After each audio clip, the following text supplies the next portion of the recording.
So much. Hi, everyone. Thank you for joining. We're really excited to have you here today to talk about gender equity in California sports. I'm just going to go ahead and jump right into our introductions here, and I'll let Elizabeth introduce herself.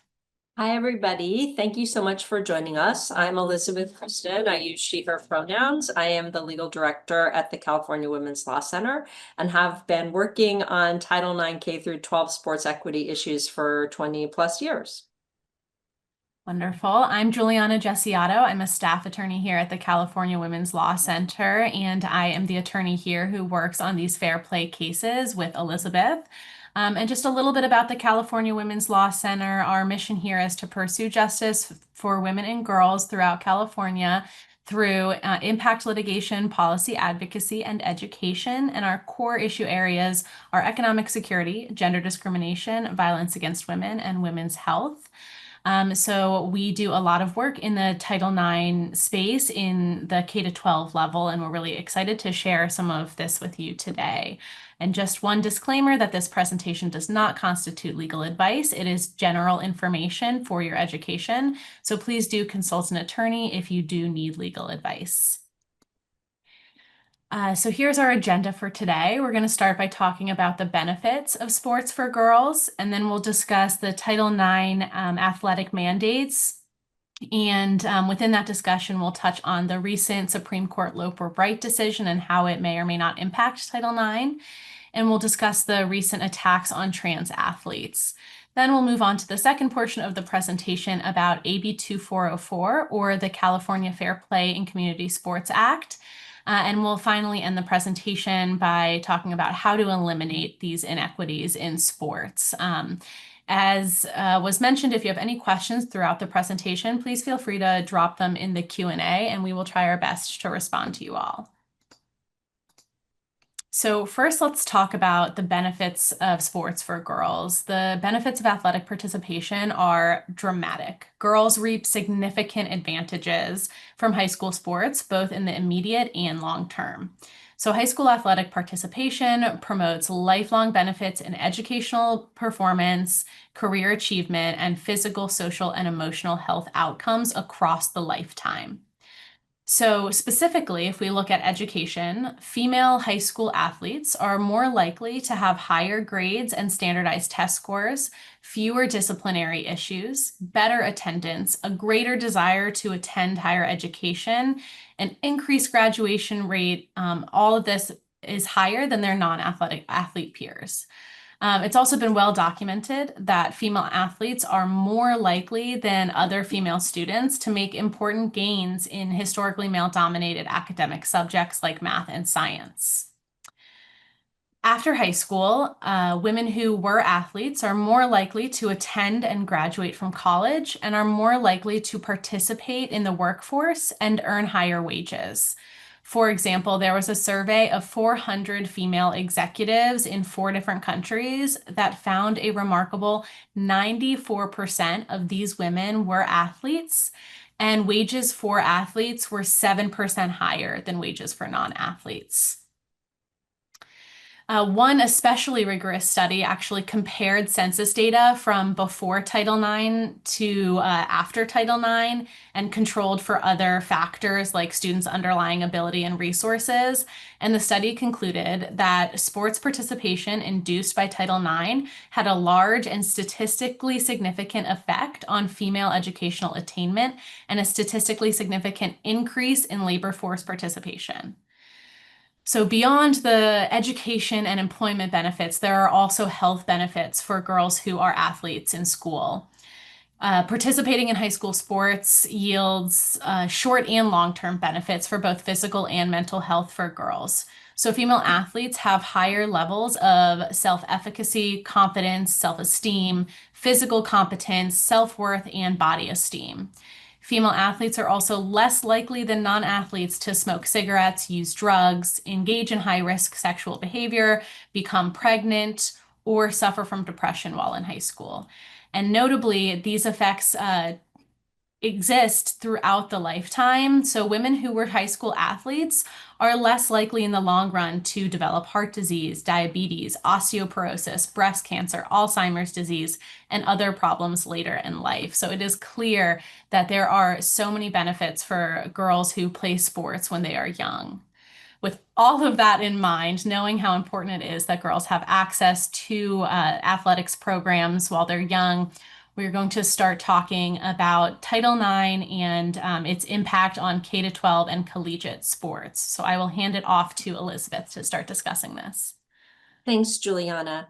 It seems like every day we're hearing something about Title IX in the news. And so we want to just go back to the basics here. Title IX was a law passed in 1972, a federal law that perhaps would not get passed today, but it does apply to all schools that receive federal funds in every state. It applies at the K through 12 level, even though we don't often hear about the K through 12 issues in athletics that we're going to talk about today.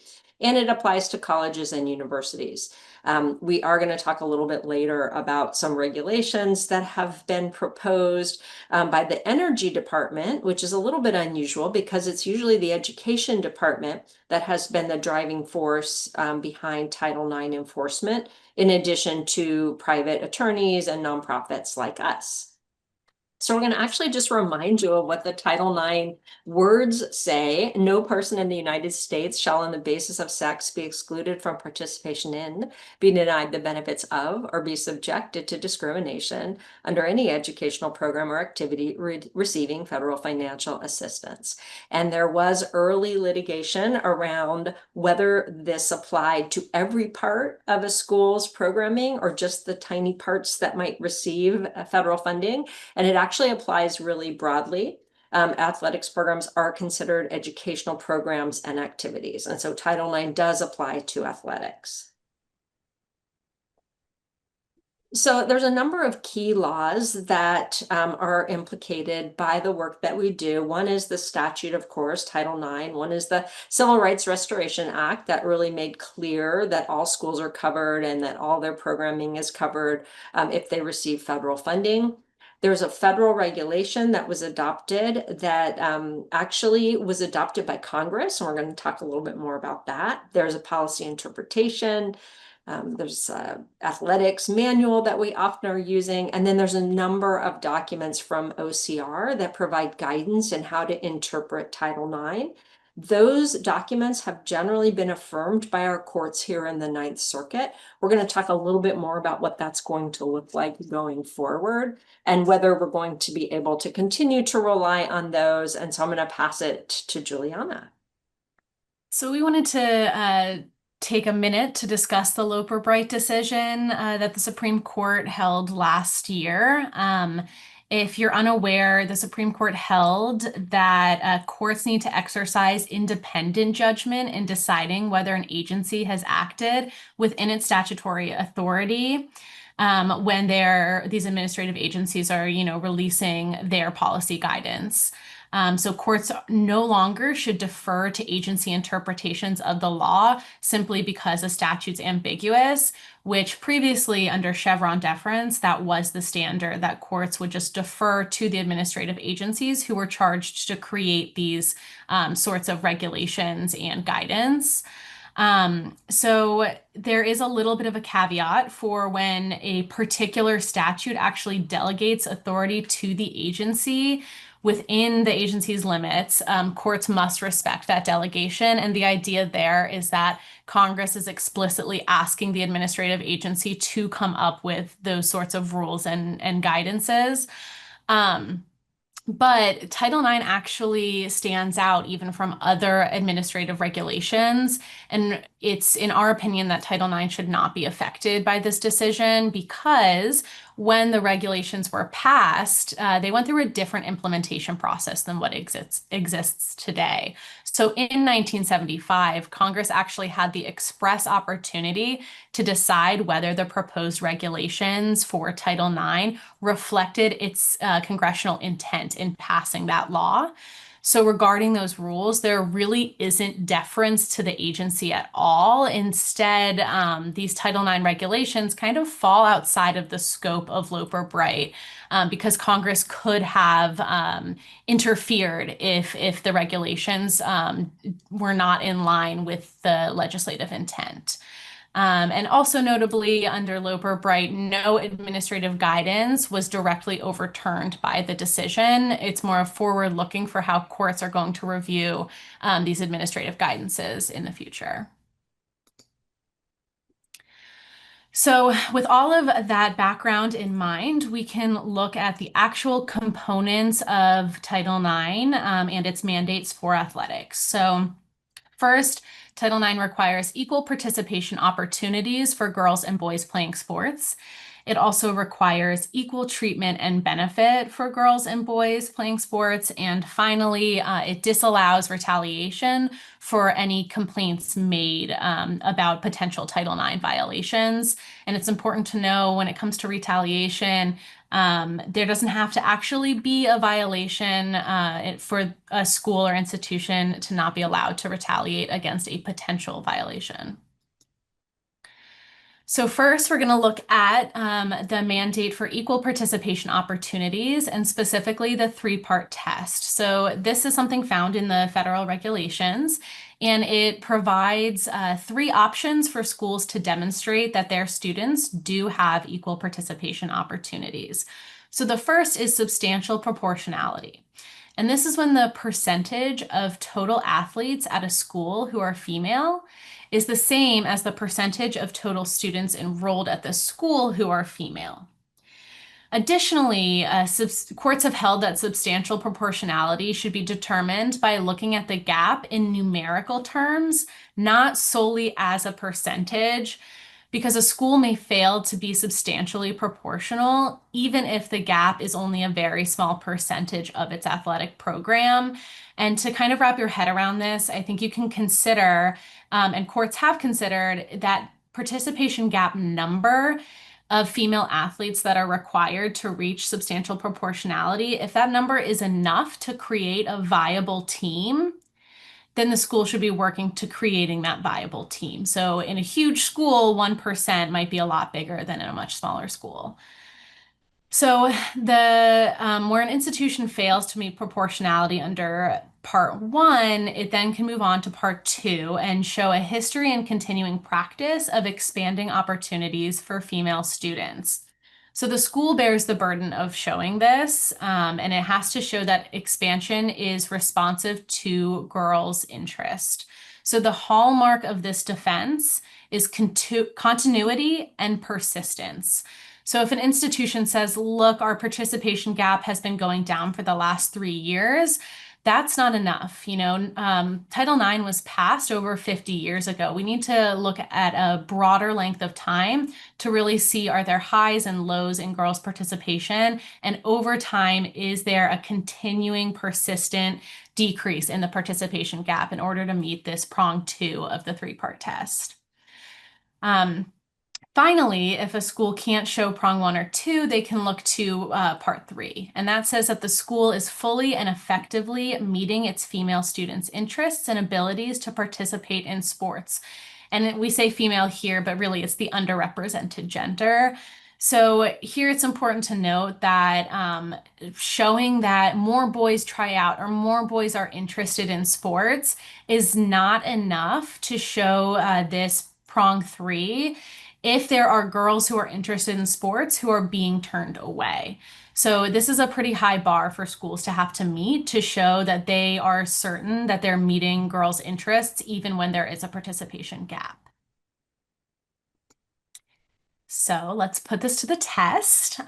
Here's a quick example to show you all the math here. If you have 1,000 students attending a high school, half of them, 50%, are girls and 50% are boys. And then you have 200 students that are athletes, that are in the athletic program.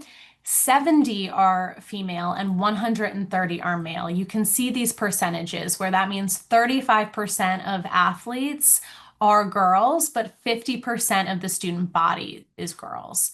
And so when you look at that difference, you get to 15%, and that would be the participation gap. And then the number of girls, the numerical difference here is 60. And you can kind of work backwards to look at that. If you added 60 to this number 70, you would get 130. And so then there'd be substantial proportionality between boys and girls at this fake high school.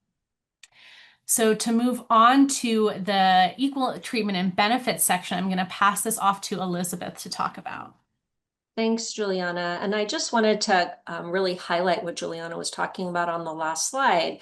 That sounded like an extreme example. Girls only have 35% of the athletic slots, but it's actually not uncommon for us to see really stark disparity. And one of the ways that we can actually get the numbers to check out schools, and you can too, is that in California, the schools report their data to the California Interscholastic Federation. So you can look at a school in your community or a client that might bring you a case. You could look at their school and you could see what that data looks like. It requires a little bit of manipulation, but the data is out there, and this is not an extreme example. We do see this kind of disparity. And we often are successful in the argument that if the school doesn't meet substantial proportionality, they violate Title IX because they're not going to meet, most likely, the other parts of the test. So in addition to the participation mandate of Title IX, which essentially says that girls should get this fair chance to play sports and have a fair opportunity to have their share of the athletics being provided by the school. And the reason that that is organized that way is that Title IX really saw sports as sex segregated. And I think that's part of why we're having issues today with the way in which trans athletes are being treated, is that when this whole system was designed, it was really designed to be a sex segregated system with two genders, with boys and with girls. And Juliana's going to talk a little bit later about some of the issues that are coming up now with trans athletes. But to move on, in addition to having the opportunity to participate, girls should also get all of the same treatment and benefits of being athletes that boys get. And this is sometimes called the laundry list. So this is essentially all the components that you might think of being an athlete. So you want to have equipment and supplies like uniforms, all of the things you need to be able to play your sport.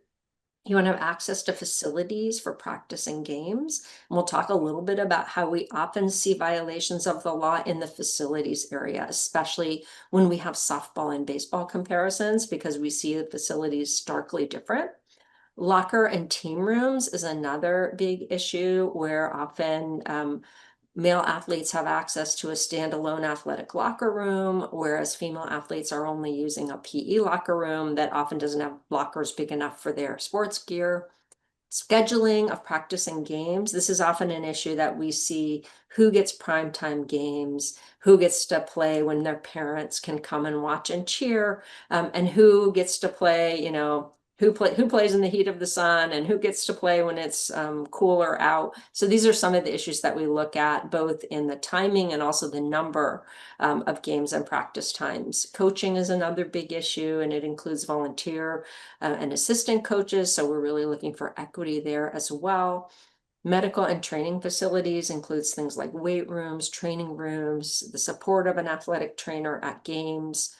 Publicity and promotion is something that we see violations quite often. So for example, we might see that there is a trophy case in the boys' locker room, but when you go to the girls' locker room, the trophy case is empty. That's a kind of promotion where we see sort of starkly that girls aren't being treated fairly with respect to having their athletic achievements recognized by the school.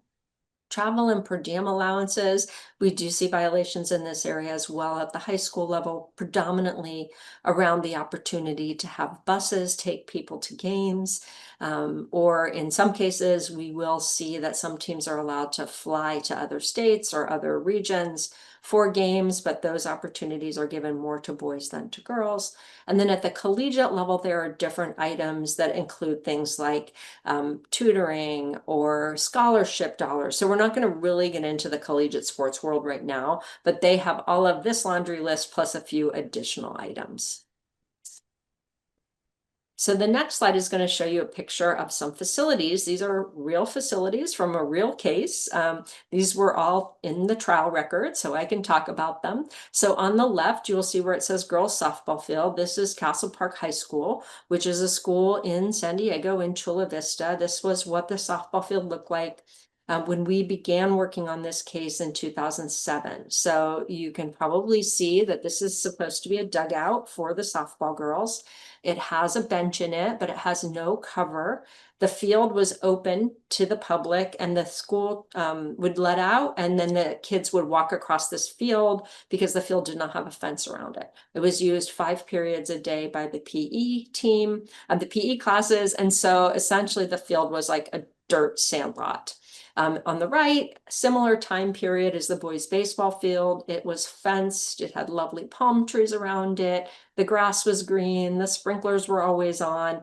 And so this was one of the cases that led to us litigating for 17 years in this school district. And we're happy to say that in the end, they did the right thing. They made change and improved, and you wouldn't recognize these fields today. But this is a very typical kind of inequity that we see when we go and look at high school sports facilities. I wanted to talk particularly about retaliation because this is something we also see a lot, and it's incredibly unfortunate. So, like many civil rights laws, Title IX says that you cannot retaliate against people who make a complaint. And what Julianna was referencing earlier is that the complaint doesn't have to be proved in court for you to be protected from retaliation. So if you raise a good faith complaint that you think there's inequities, the school should not be retaliating against you. Unfortunately, we see retaliation take a number of different forms. In the case I was mentioning earlier, a parent was complaining to the softball coach and the athletic director about the facilities at Castle Park High. The athletic director then turned to the coach, who had been there for 7 years, and said, "Hey, coach, guess what? I can fire you at any time for any reason." And then the school did fire the coach. Now, the coach would have his own claim. There's a case called Jackson versus Birmingham in the Supreme Court, where it was clear that the coach could bring a retaliation claim. But in our case, Ollier versus Sweetwater, we established that the firing of the coach was also retaliation against the class of female athletes, not only because it harmed the softball team, but because it had a chilling effect. And then we built on that theory in our other case that we did recently in Hawaii called AB versus Hawaii. I know one of my co-counsel is here today. And we built on that theory that their girls and the water polo team spoke up, and the school took a number of actions against them, including losing their paperwork, not getting them pool time. And the Ninth Circuit found that that would be sufficient to make out a case of retaliation on behalf of the whole class of girls. So this is a really interesting area of law in the sense that it really develops the idea of class-wide retaliation. And we do see this, unfortunately, all too commonly in our cases.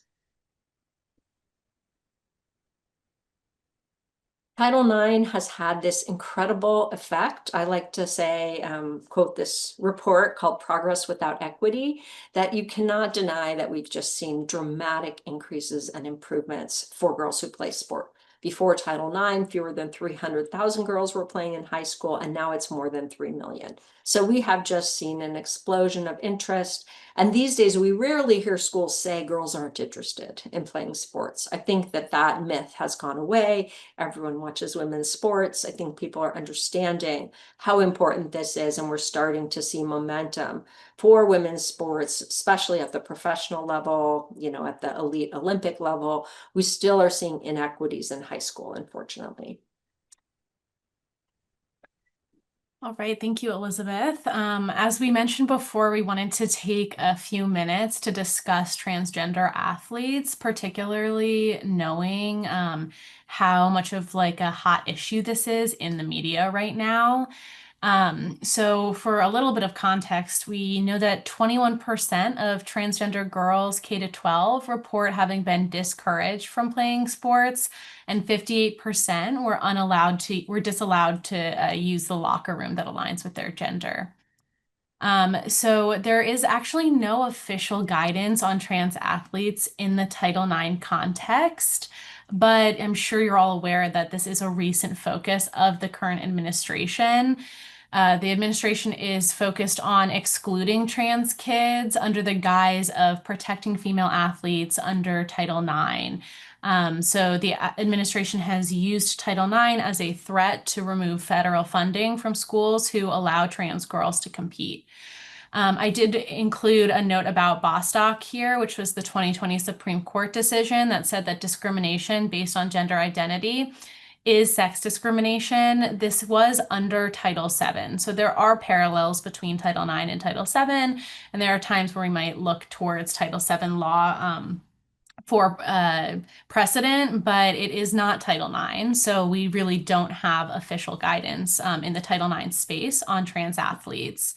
And as Elizabeth mentioned before, there is this newer attack on trans girls, and this is the proposed Department of Energy rule, which sounds kind of bizarre because what is the Department of Energy doing in Title IX?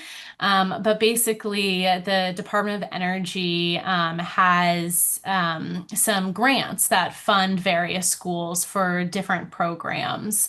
And they recently released this proposed rule called a direct and final rule that would rescind a current Title IX requirement that says that schools that offer teams for only one gender must allow members of the opposite gender to try out if no comparable team exists for their gender. And there is a caveat that this isn't true for contact sports like boxing, wrestling, tackle football, etc. But the current practice is that, for example, if a school has a girls' gymnastics team and does not have a boys' gymnastics team, boys must have the opportunity to try out for the girls' team. This proposed Department of Energy rule is revoking that requirement. So schools may still choose to have tryouts open for both genders, but they will no longer be required if this rule goes into effect. And I think it's clear that this doesn't just impact trans kids, it affects all students who might want to participate in sports where their gender isn't represented. But the fact that it's introduced alongside these other attacks on trans people indicates that it would heavily impact trans students. I kind of conceptualize it by thinking, if there's a trans girl who wants to play on this gymnastics team, and the administration is saying that this trans girl is a boy, under the current Title IX rule, that trans girl would still be, or the school would still be required to allow that trans girl to try out. And so the administration is using this as an attack. And this would only impact schools that have grants from the Energy Department. So there, for example, is a Renew America School grant for energy efficiencies. So this wouldn't impact every single federally funded school, and it is kind of like a strange way to create a Title IX rule. But that's what's going on right now. So when we look to California specifically, there is an education code section here that allows transgender students to participate in sex-segregated school programs and activities, including sports, consistent with their gender identity and regardless of the gender listed on their records. The CIF, the California Interscholastic Federation, which oversees all of the high school sports competitions throughout California, their rule is in line with California law. They did, however, make a slight change recently, which allows an additional cisgender competitor if a trans athlete's qualification pushed that cisgender person out. But in general, CIF just follows state law. And this has created a lot of confusion for California schools because the current administration is trying to attack trans athletes so adamantly and specifically in California. So just earlier this month, the Department of Justice sent all California school districts a letter saying that schools should confirm they are not implementing California's school equality law and are banning trans kids.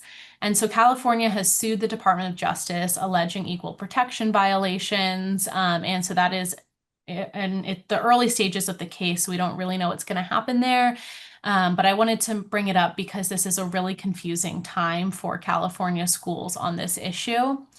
But you'll see the last bullet point here is really what I want to underscore in this entire conversation. trans athletes participating is not a concern of female athletes who reach out to us. We regularly receive new intakes from female athletes and their parents throughout California, and they are focused on the clear advantages boys athletes have over girls. The disparities in opportunity and in facilities, treatment, benefits, those are the issues that female athletes face, and that's what's really important in the discussion of Title IX. So now that we have discussed the hot button issue, we're going to move on to talk about the Fair Play Act, AB 2404, which affects California Parks and Recreation programs. So it's affecting community sports rather than high school sports. So this is called the Fair Play Act, or the Fair Play in Community Sports Act. It was passed and signed into law in 2004, and it was modeled after Title IX's athletic mandates. It requires gender equity and youth competitive athletic programs regarding both participation opportunities and treatment and benefits, just like Title IX. This affects both community sports that are run by Parks and Recreation departments or by city governments, and programs that are hosted through Parks and Rec departments. So those third-party sports leagues that maybe rent out fields from the city, the city is still liable under the California Fair Play Act to ensure equity in those sports. There are also similar laws passed in other states and currently being developed in other states. So youth and community sports equity is a rising issue. So the Fair Play Act says that no city and county, or special district shall discriminate against any person on the basis of sex or gender in the operation, conduct, or administration of community athletics programs, both in the allocation of parks and recreation facilities and resources that support or enable these programs.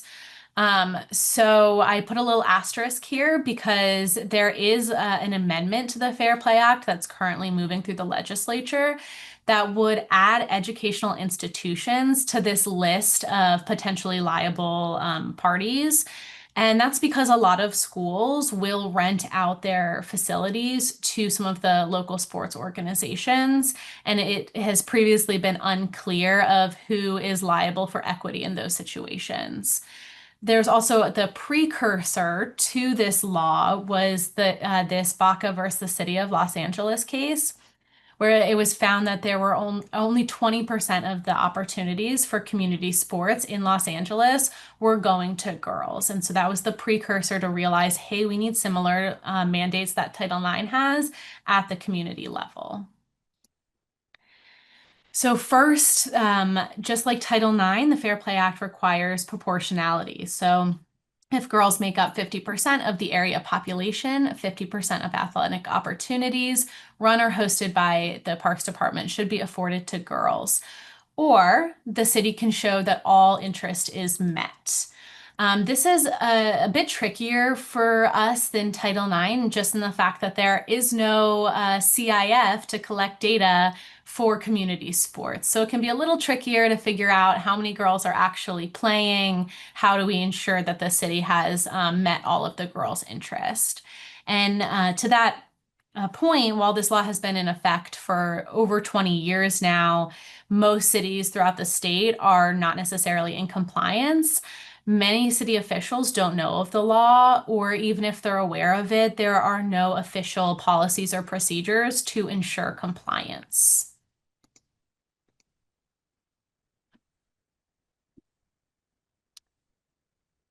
So I'm going to pass there's it lots, to yeah. Thanks, Juliana. I mean, there's so much work to do. I feel like we've made all this progress, but there is a lot left to do. And we do see a lot of issues at the park and recreation level. And even though this law has been around for a long time, there's been very little activity under this law. And what we find when we talk to local park and rec programs is that they are supportive in general of this concept of girls and boys having equal access to our, taxpayer funded park and rec facilities in our community, but they just aren't paying attention. And there often are historical agreements that they're relying upon. And we often see this with Little League Baseball, and that schools, that parks and recs have these agreements, sometimes going back decades, that give little leagues exclusive access to stadium-like facilities that are funded by our tax dollars, and that girls softball has access to, a few fields here and there. And we were just on a site visit last week where we saw an example of really stark inequalities. The boys' Little League program had stadium quality fields that were, 4 fields, snack bar, bathroom, parking, absolutely beautiful. Anyone would be happy to play on these fields. And the girls were relegated to a local park, which had 4 small dilapidated fields that had dugouts that literally had holes in the roof. There were, dogs playing on the field. There were, issues with local homeless folks coming into their facilities and, leaving behind, trash and needles and, perhaps taking some of their equipment.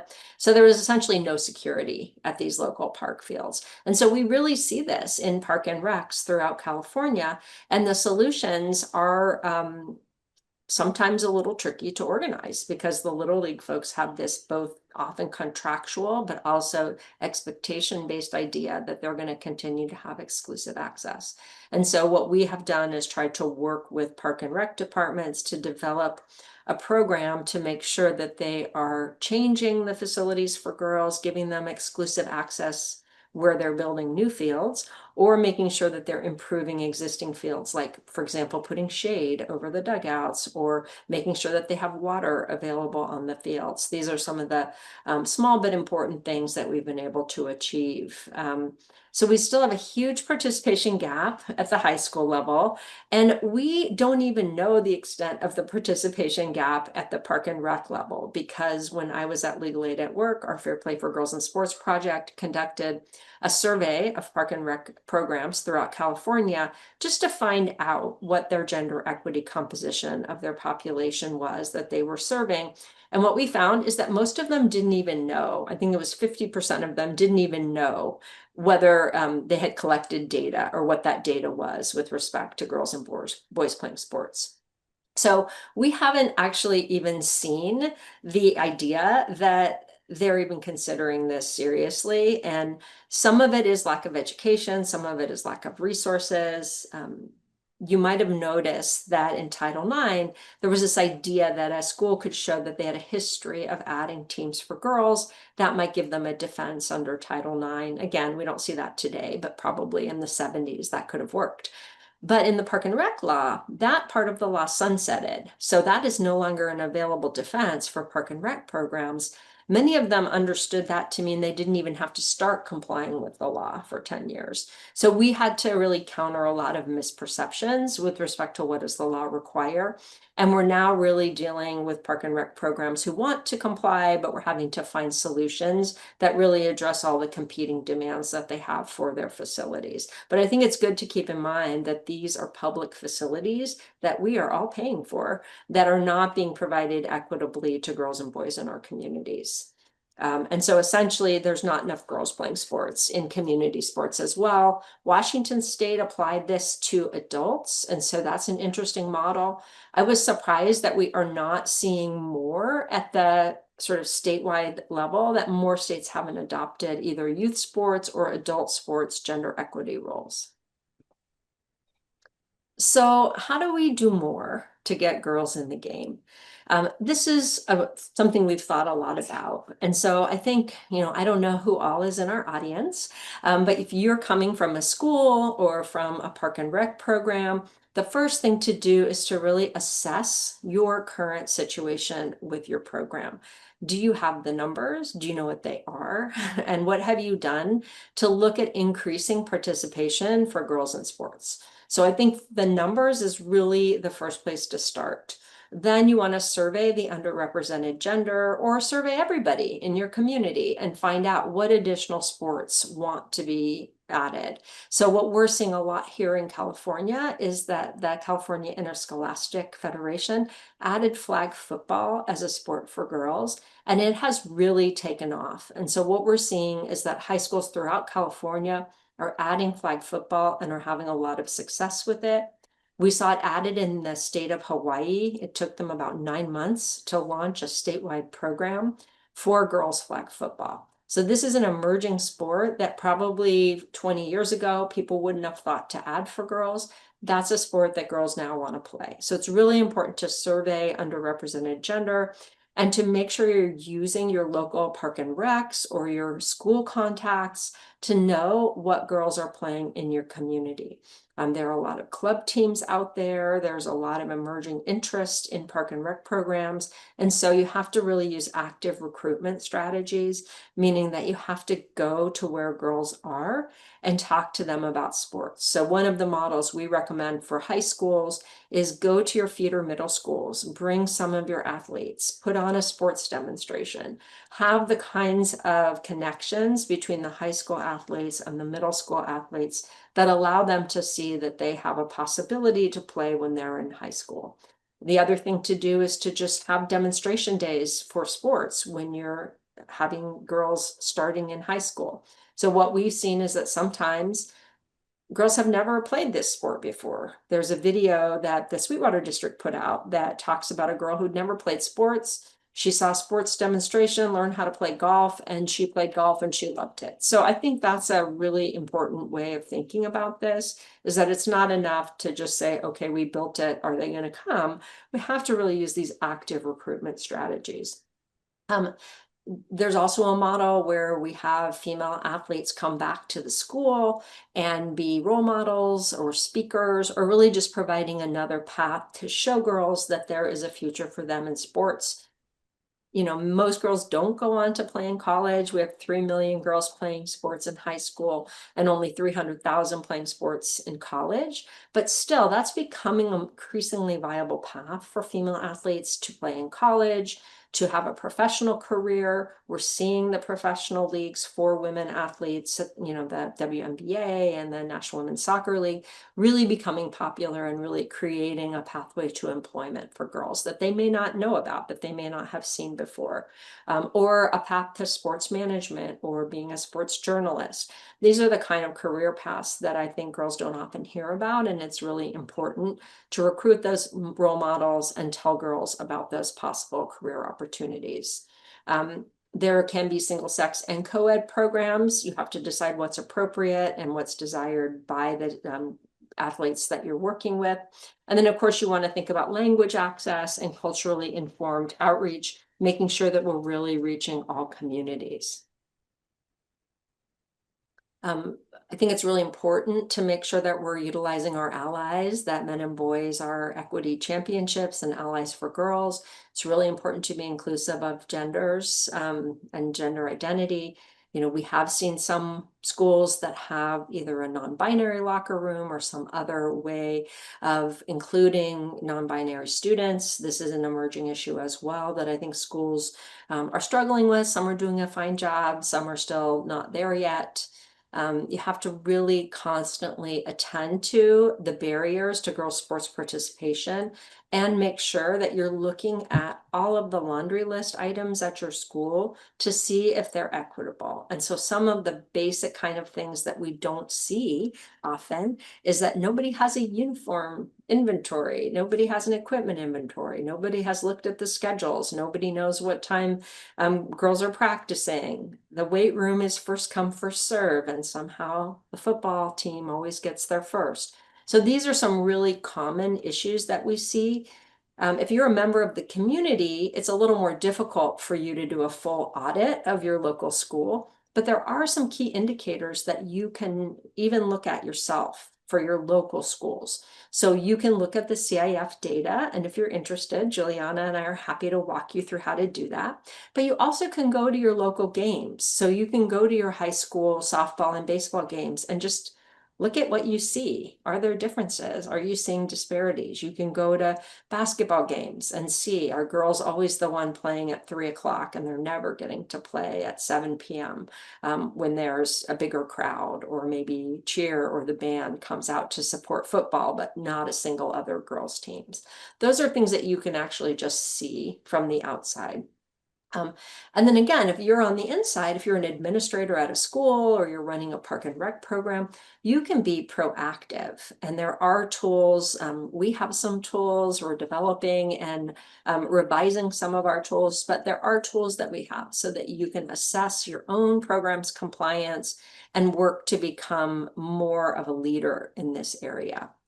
I think you have to keep trying new ideas, think outside the box, prioritize this as an issue.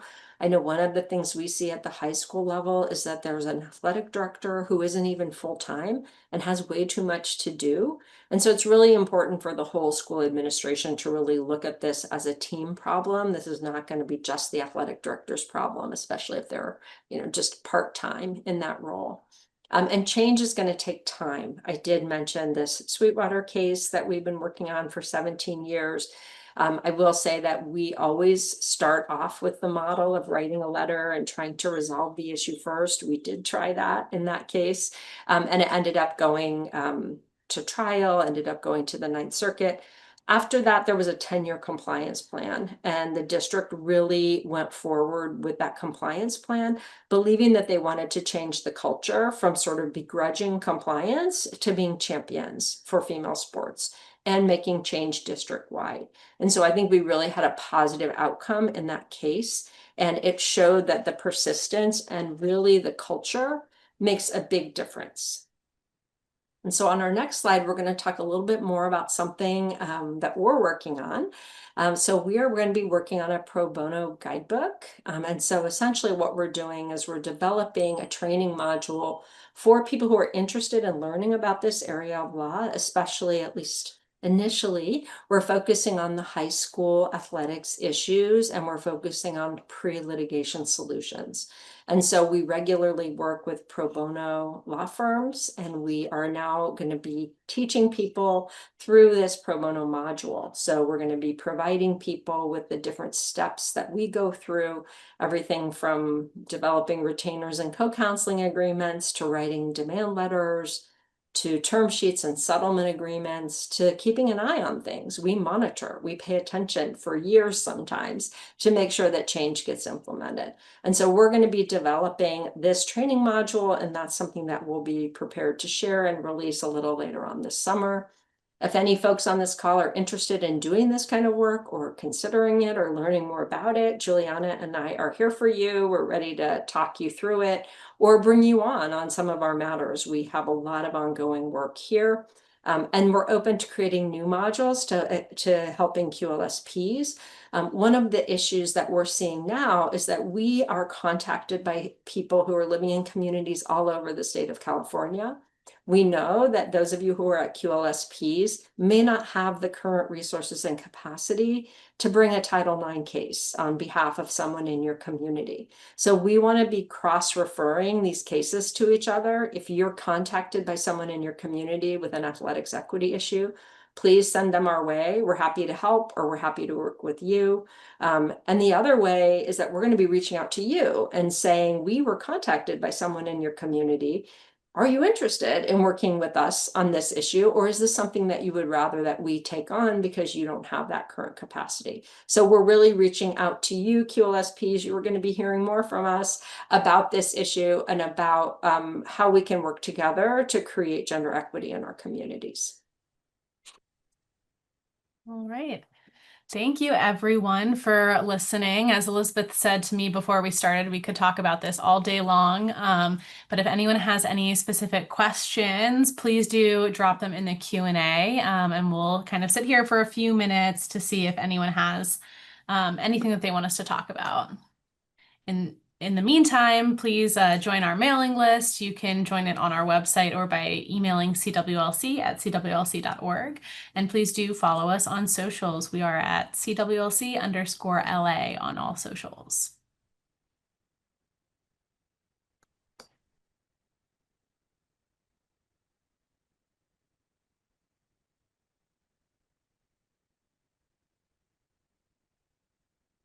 Well, we could talk about this all day, Juliana. And while we wait for questions, do you want to talk at all about sort of what we were discussing earlier about how the Scarametti decision could have impacts in this area? I know we're all still digesting it and its machinations, shall we say?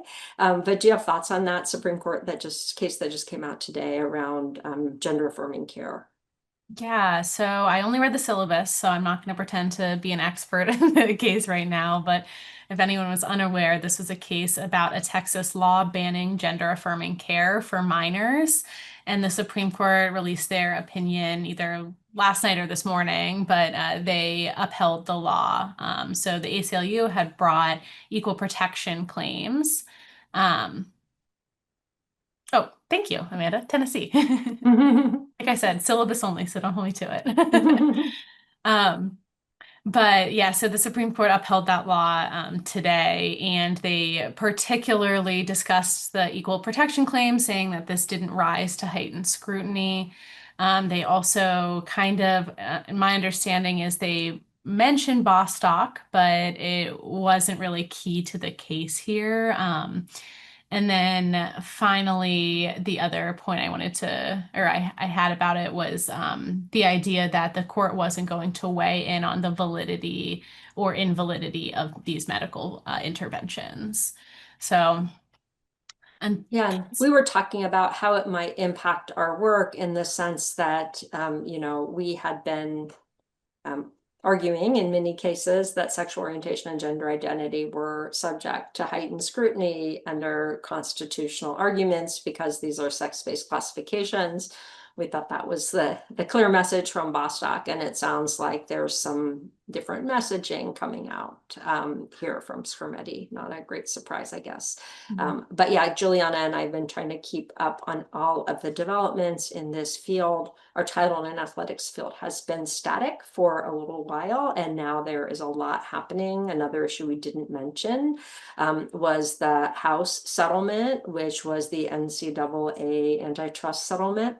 I know one of my colleagues is a real expert on this, but the settlement was approved. There already is an appeal to the Ninth Circuit around whether this is sufficiently considering the Title IX implications of how name, image, and likeness rules are going to work. It's predominantly at the high school level. I mean, at the college level, it's an NCAA case, but this is going to start trickling down to high schools as well. So this is an area where there's also been a lot of movement and development.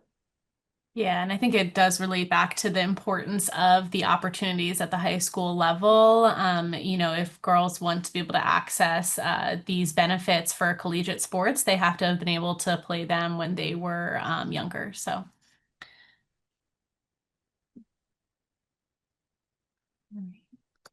Oh, here's a question, Elizabeth. It says, how do you avoid schools decreasing benefits for boys' sports instead of increasing benefits for girl sports in order to be compliant? This is one of my favorite topics. Thank you for the question. I make two kinds of arguments here. The first is sort of a non-legal argument, which is that schools do not want to decrease opportunities to play sports. Certainly, schools could eliminate their athletic program altogether. They could do what's called level down, which is that if they did an initial assessment of all of their sports opportunities and they said, wait a second, there's no way we can add enough girls' sports, we're going to actually start having to roster manage, meaning cap the number of boys who plays football, for example. That is a tool that's available to sports. It's not one that I like very much. But I have an argument that, again, has not been fully tested in court, which is that once girls complain, once they bring forward a case, once they say there's a Title IX violation, I think that I will argue that it's retaliation to say, all right, you're going to complain. Actually, now we're just going to get rid of all sports, or now we're going to get rid of boys' sports so we never have to do anything for you.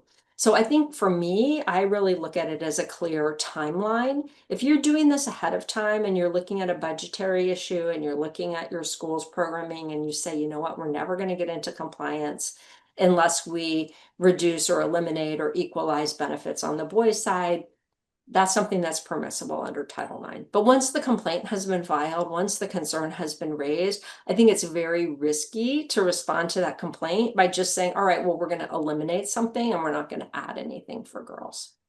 No And case to support that, by the way. And one model that we recently used in a settlement agreement was to say if this school district decides that they have to reduce opportunities or benefit for boys, we need them to explicitly explain to us why they're doing that first. So if it's a budgetary issue, tell us what that budgetary issue is so that we can hopefully collaboratively work to find other solutions before it comes down to having to reduce benefits for boys. Great question.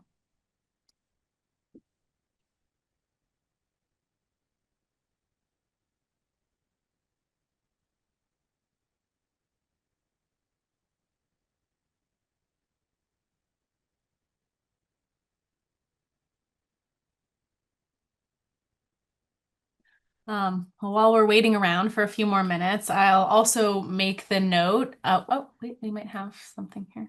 Okay. I'll also make the note that the Title IX inquiry is a holistic one. So oftentimes we're approached because it's super clear that a softball field, a softball facility is way worse than a baseball facility. And anyone can look at those two, like we showed you the two pictures and it's crystal clear. But the reality is these aren't often just one sport versus the other. We really have to look at the entire programs together.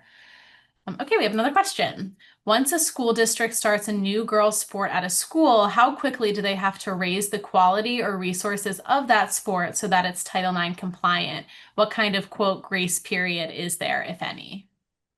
Well, that's a great question. And this is also something that we have been addressing recently in a case. I think that you really, again, to pick up on what Juliana was talking about, you really have to look holistically at your Title IX compliance generally.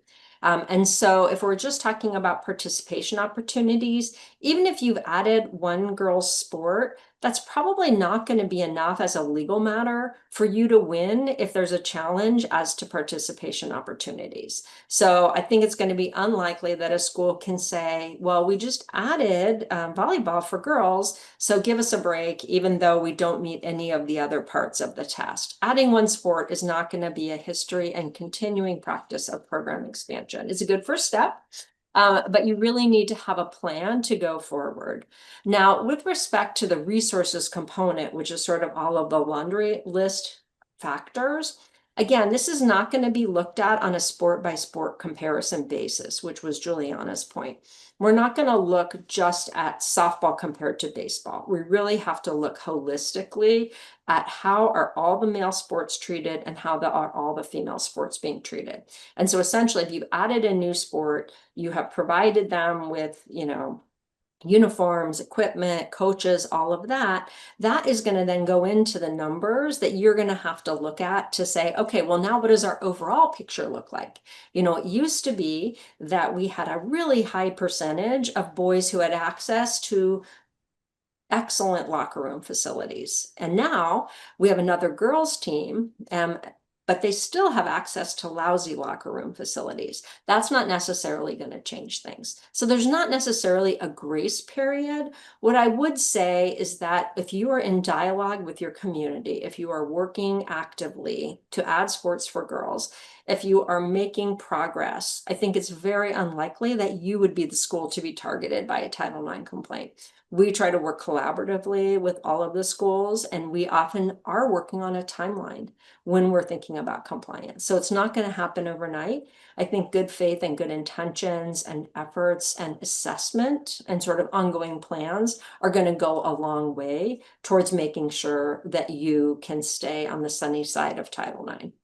Yeah, and I think to add on, there are certain aspects too of Title IX that can kind of be front loaded. So when it comes to scheduling games and practice times and which fields teams are using, those can be things that schools decide ahead of time when they're creating or they're adding a new sport, and they can make sure that this new sport isn't just an afterthought when they're creating those schedules. Yeah, and that's another great point, Juliana. A lot of this isn't going to cost money to the district. A lot of times, this is really just about someone paying attention to equity and making sure that, again, like that trophy case isn't empty. It was there. They already had built it, but there just was nothing in it. And so those kinds of things can go a long way towards creating equity and towards showing good faith that the school cares about it, and wants to move forward with it. All right, well, we are approaching time. Everyone see that we put our email addresses in the chat if you ever want to reach out to us to ask us about any of this information. And I want to thank Elizabeth for co-hosting with me and thank LAAC for putting on this presentation for us.